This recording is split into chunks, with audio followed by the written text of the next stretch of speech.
Witam Was, kochani, serdecznie w kolejnym filmie na moim kanale. Z tej strony Marta, kanał Million Lashes i zapraszam Was na markę Frank Boclet. Pogadamy sobie troszeczkę o jego zapachach, bo myślę, że jest o czym. Zapraszam.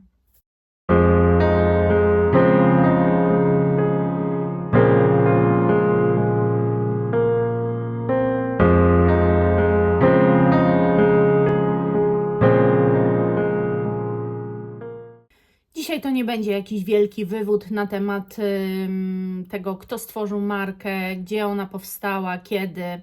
Chociaż może to nie będzie wywód. Powiem Wam tylko, że Frank Boclet to jest buntownik. Projektant mody, muzyk, projektant perfumiarstwa i przede wszystkim to jest taka buntownicza dusza. On się inspiruje współczesnością, ale też rockiem, anarchią. Marka powstała w 2013 roku we Francji. I tak naprawdę to tyle, bo ja mówię dzisiaj o tej marce nie ze względu na postać Franka Bocleta, a raczej ze względu na zapachy. I jeżeli mnie oglądacie, to wiecie, że jeden zapach pełnowymiarowy Franka mam i jest to zapach Orchid. I jest to najpiękniejszy, pudrowy, kwiatowy zapach, jaki ja czuję. On jest zawsze czymś przełamany, on nie jest jakiś mega słodki. Ta pudrowość jest na granicy tytoniowości. Jest takim łączeniem stylów. Bardzo dobrze to opisuje zapachy Franka Boclet. Jest w nich wspólny mianownik. Przetestowałam dodatkowo 5 i jest w tych zapachach wspólny mianownik.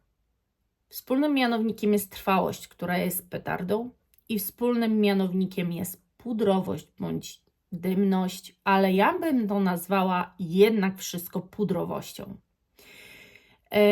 Każdy z nich pachnie inaczej, ale każdy z nich pachnie pudrowo.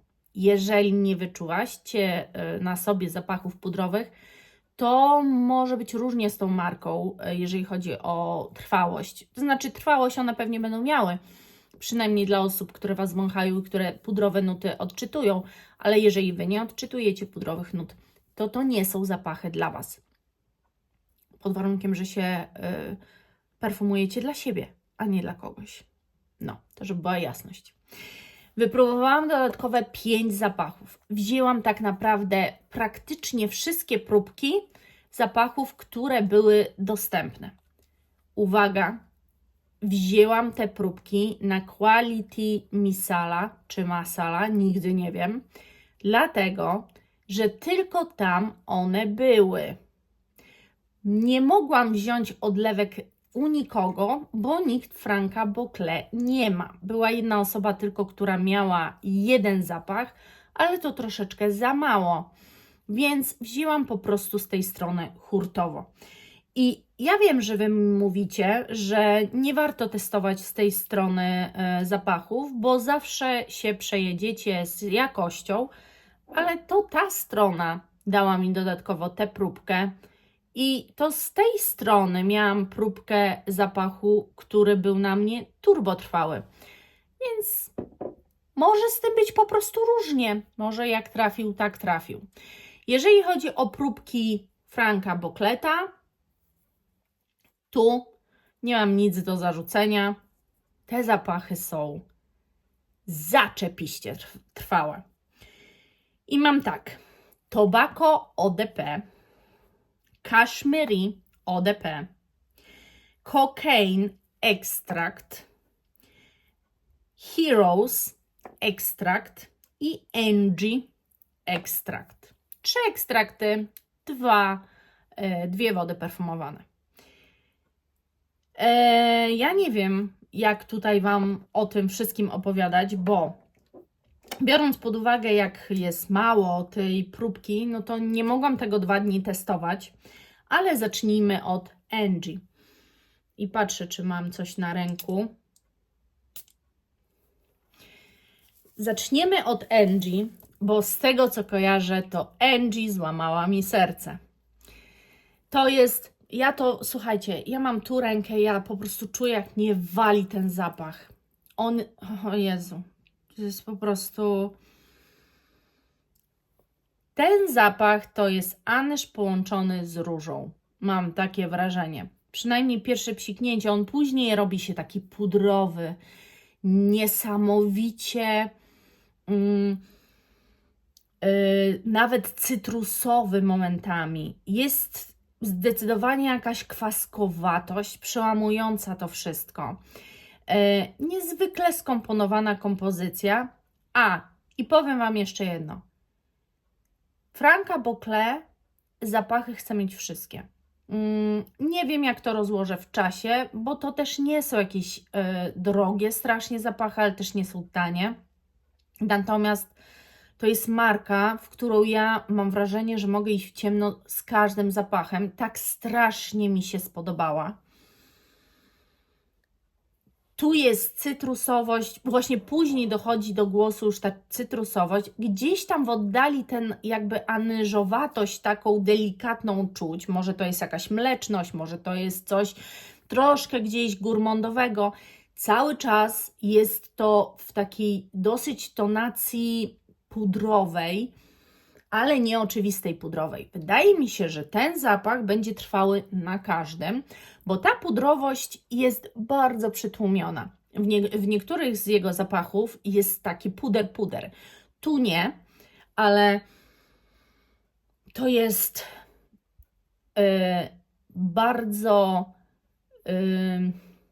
letni, jesienny, zimowy na upartego, wiosenny zapach.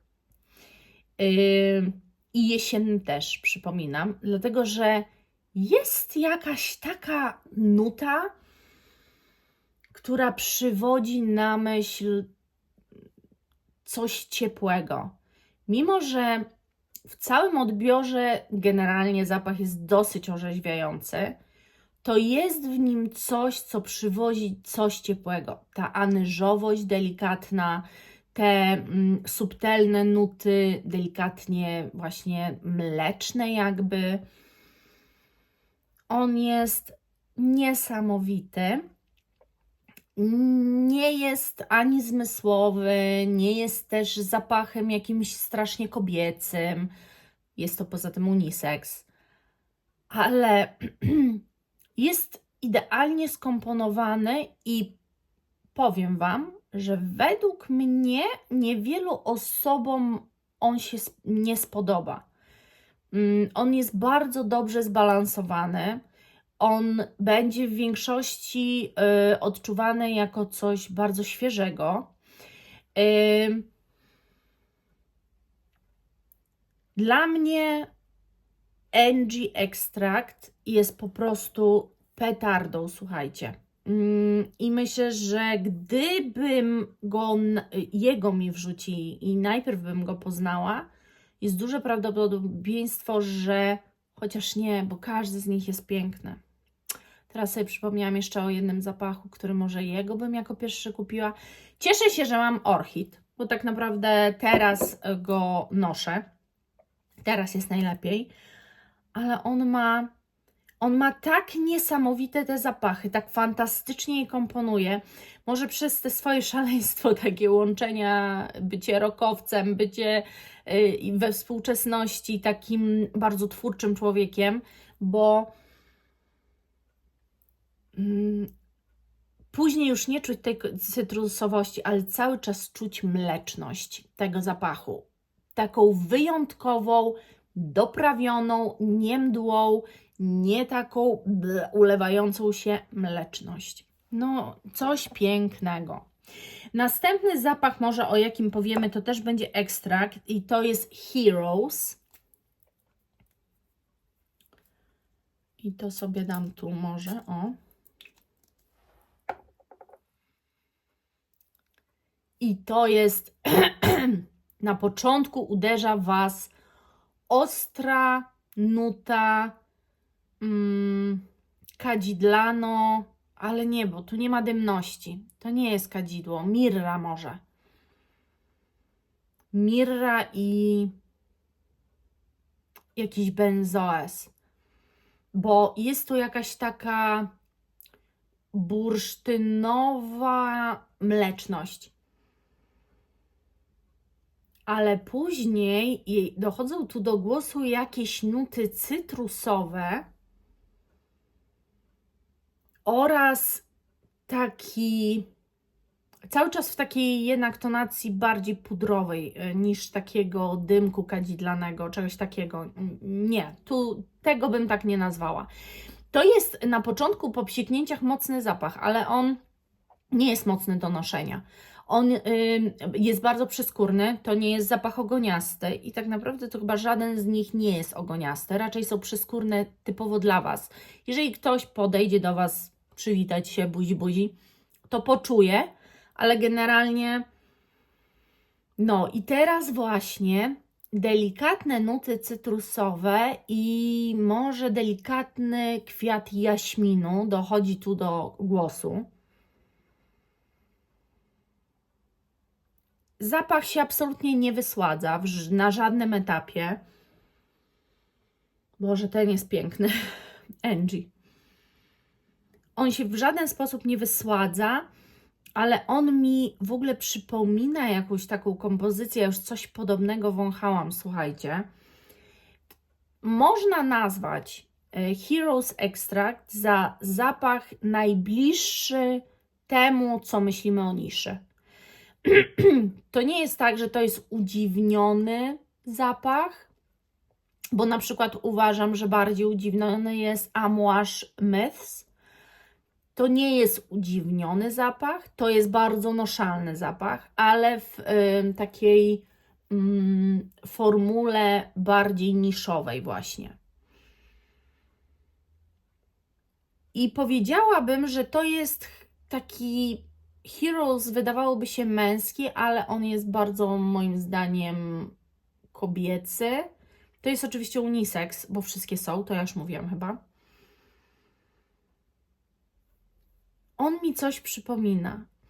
Jest najmniej taki charakterny z tego całego towarzystwa zapachowego, ale i tak bym go kupiła, i tak bym chciała go mieć, bo jest naprawdę bardzo noszalny, niszowy, ale bardzo noszalny, bardzo trwały, spełnia wszystkie moje wymagania. Jest inny, dopełniający moją kolekcję. Tu też wyczuwam jakieś nuty mleczności i te nuty mleczności powodują delikatną pudrowość tego zapachu. On naprawdę na Was pachnie dosyć pudrowo. I w każdym, na przykład ten zapach teraz już, jak ewaluuję, staje się coraz tak bardziej w kierunku, nie chcę powiedzieć mydlaności, ale czegoś takiego jak taki bardzo luksusowy środek, nie wiem, do pielęgnacji ciała, jakiś krem na przykład, balsam do ciała, bardzo luksusowy. Czuć tę kremowość, po prostu taką balsamową tu, w Angie. A tu z kolei czuć cały czas cytrus przebijający się przez znowu coś takiego mlecznego, ale jednak oj, nie, po prostu one muszą się Wam ułożyć na ciele, bo to są zdecydowanie zapachy, które delikatnie ewaluują się, zmieniają, dochodzą do głosu różne nuty. Niesamowity. On teraz jest tak bardzo noszalny, że nawet chyba bardziej noszalny od Angie. Chociaż Angie dla mnie jest cudowny. Dobra, rąk mi zabraknie, ale dajemy ekstrakt dalej i to jest Cocaine. To są inne buteleczki. Nad Cocaine to się już bardzo dawno zastanawiałam. Jak zobaczyłam orkids i zaczęłam patrzeć, co w tej marce piszczy, to Cocaine przyciągało moją uwagę i zresztą jest to bestseller marki. I Ja nie wiem, jak Wam mam to opisać. To jest coś tak cudownego, że ryczeć mi się chce.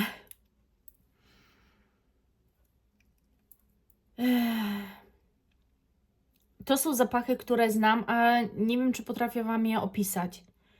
Bardzo je znam z mojej przeszłości.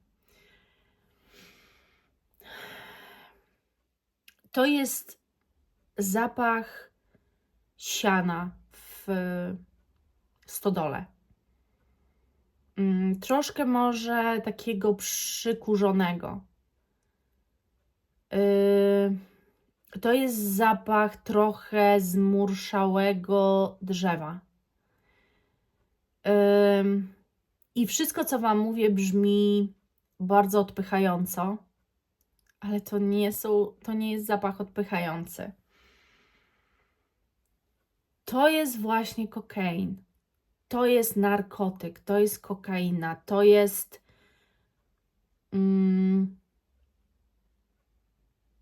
coś bardzo też w swoim odbiorze naturalnego, jeżeli chodzi ogólnie coś występującego w naturze, coś totalnie niechemicznego, totalnie niewytworzonego sztucznie, coś tak naturalnego, jak właśnie te siano trochę przykurzone w tej stodole. Jak takie drewniane, stare meble, które impregnujemy, żeby jak najdłużej nam przetrwały, bo tu nie czuć wosku, tu czuć może bardziej bejcę jakąś. Ja wiem, jak to brzmi, ale to są takie zapachy zmieszane, które jak się w nie bardzo wczuję, no to jestem w stanie wyodrębnić Wam jakieś takie z mojej przeszłości zapachy, ale to jest najcudowniejszy, najpiękniejszy zapach. Tak ciekawy, tak inspirujący, jakiego ja dawno nie czułam. To nie jest nic gurmandowego, to nie jest nic słodkiego, to nie jest nic otulającego, to nie jest zapach otulający, ale to jest zapach na zimę, to jest zapach na jesień. Jezu, ten zapach, ja nie mogę przestać myśleć o tym zapachu. No i właśnie te zapachy w czarnych buteleczkach, które ja Wam pokazuję, one są z droższej linii niż te buteleczki. Ale to jest warte wszystkiego. Naprawdę ten zapach jest wart wszystkiego. Z takich przyziemnych zapachów, nie moich skojarzeniowych, no to generalnie wyczuwamy tu owoc. Dosyć mocno jakiś, raczej nie bergamotka, ale coś z cytrusem związanego. Tylko pomieszany jest z czymś takim, co właśnie daje taki efekt, o jakich Wam tutaj mówię i opowiadam. Ten zapach jest totalnie wzruszający i oszałamiający. Jest kompletnie zaskakujący i jest totalnie czymś innym niż ja do tej pory wąchałam, naprawdę.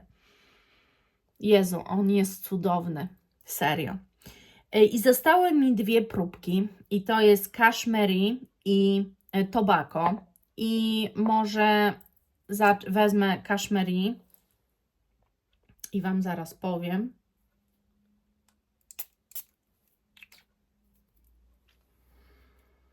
No właśnie. Cashmere to jest, słuchajcie, zapach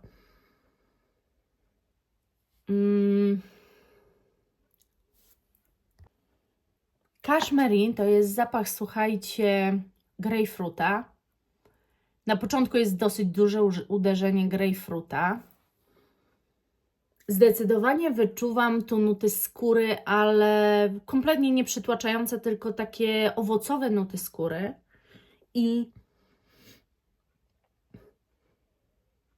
I kaszmir, drzewo kaszmirowe może.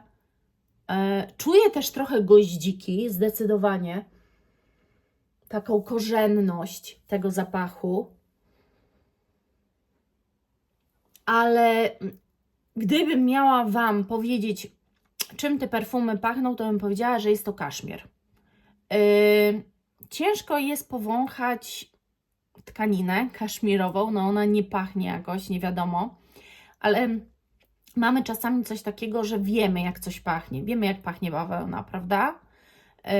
Chociaż w naszej szerokości geograficznej chyba się nie hoduje bawełny. Chyba mówię, bo nie przyjrzałam internetu i nie zrobiłam researchu w tej sprawie. W naszej szerokości geograficznej też raczej nie rośnie drzewo kaszmirowe, a mam wrażenie, że wiem, jak ono pachnie. I naprawdę czuję kaszmir. Zdecydowanie jakąś taką bardzo miękką tkaninę. Coś bardzo otulającego. Jest to niezwykle otulający zapach. Ale czuję też te uderzenie grejpfruta, które właśnie na początku daje taki...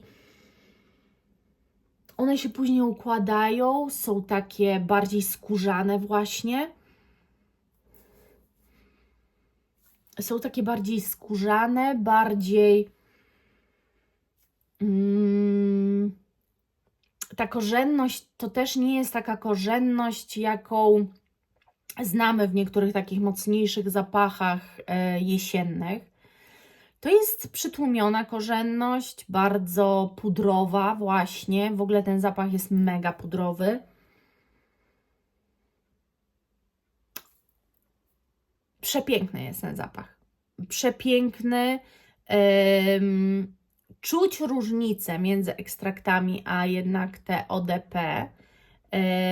Te ekstrakty są strasznie intensywne. Mam wrażenie, że no, jest wzmocniona po prostu moc tych składników. Ale ten kaszmiri wydaje mi się, że się spodoba większości kobietom. Ten kaszmiri jest niezwykle kobiecy. Fantastycznie układający się, bardzo mocno przyskórny. Bardzo otulający, idealny na zimę, jesień. Nie widzę tego latem. Absolutnie tego zapachu nie widzę latem. Kokain to jest w ogóle... Kokain nadaje się też teraz, jak już się ułożył, to tak mi się wydaje, że trochę latem też się nadaje. Tak, latem też bym go nosiła, bo ma jakąś świeżość w sobie, ma coś takiego mocno orzeźwiającego. Także super. Ogólnie mam wrażenie, że w każdym z tych zapachów jest jakiś cytrus. Tu ewidentnie w kaszmiri na początku wali Was grejpfrutem. No bo grejpfrut jest specyficzny, ma jakąś tam swoją tą goryczkę, no i więc łatwo jest go odróżnić. Ale w każdym z tych zapachów, do tej pory 4, wyczuwam przynajmniej na samym początku, a w niektórych właśnie dopiero jak się ułożą, cytrusowość, zdecydowanie. O Jezu, kokain, jestem zakochana. I ostatni zapach to jest tobacco. Tobacco to jest tobacco, ale to jest tobacco noszalne, niechamskie, niewredne, nie odurzające, nie przytłaczające. Czekajcie, bo mi się zepsuła ta. Bo już ja praktycznie nic nie mam. Właśnie. To jest tobacco nieprzytłaczające, totalnie noszalne, cudowne. Wczoraj ten zapach na sobie nosiłam, dlatego tak mało go mam, że już prawie nic. I w tym zapachu, tak jak w kokain, również się zakochałam. Tobacco są 2. Jest jedna wersja, która jest taka czerwona i to jest męska, a jest taka czarna właśnie. I to jest według mnie ta czarna. Tutaj, o dziwo, według mnie nie ma tytoniu. Ale ja nie wiem, możecie sobie sprawdzić, jakie są nuty, ale według mnie zapach tytoniu został odtworzony innymi nutami. Ponieważ jak tak powącham i tak się na tym zapachu skupię, to czuję tu kary albo kurkumę. Coś z tych dwóch. Raczej kary, bo kurkuma daje raczej... nie ma zapachu za bardzo. Kary jest takie mocno intensywne. Daje smak, zapach.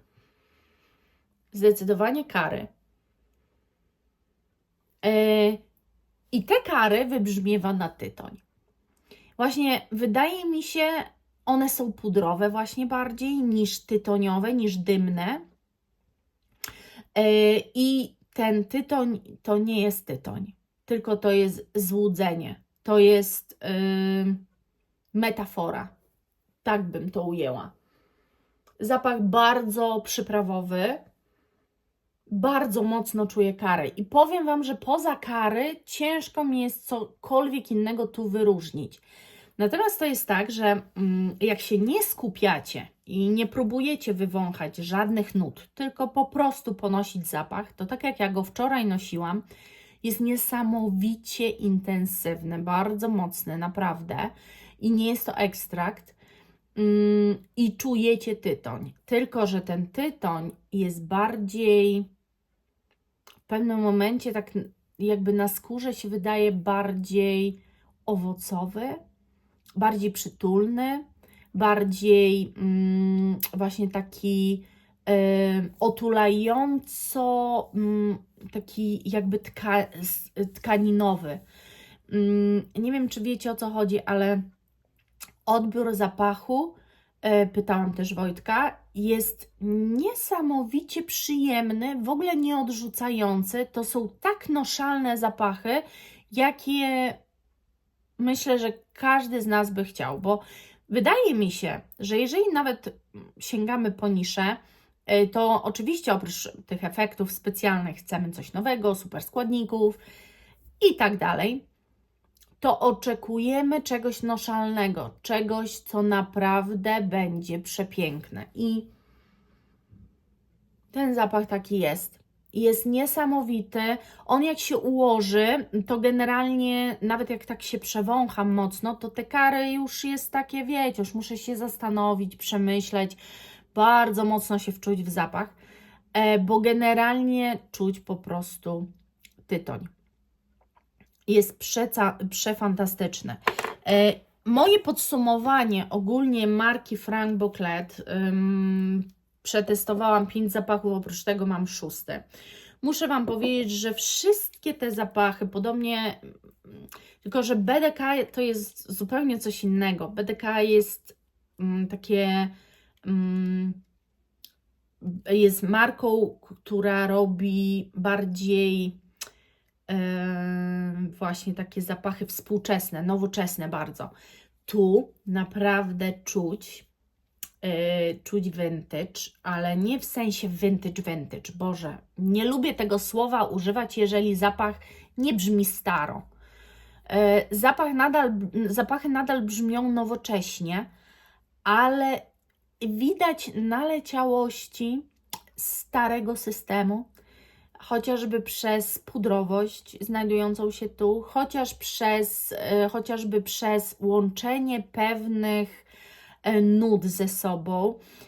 Zobaczcie, poczytajcie sobie, jeżeli jesteście zainteresowani marką, jeżeli ja Was zainteresowałam tą marką, to popatrzcie sobie, jak dziwnie, może nie, ale jak inaczej są dobierane nuty w tych zapachach. Wydaje mi się, że jest to jedna z takich marek, które, jeżeli nigdy o niej nie słyszeliście, a chcielibyście zacząć przygodę z niszą, to żeby się do niszy nie zrazić ani cenowo, ani zapachowo, bardzo polecam markę Franck Bo Clet.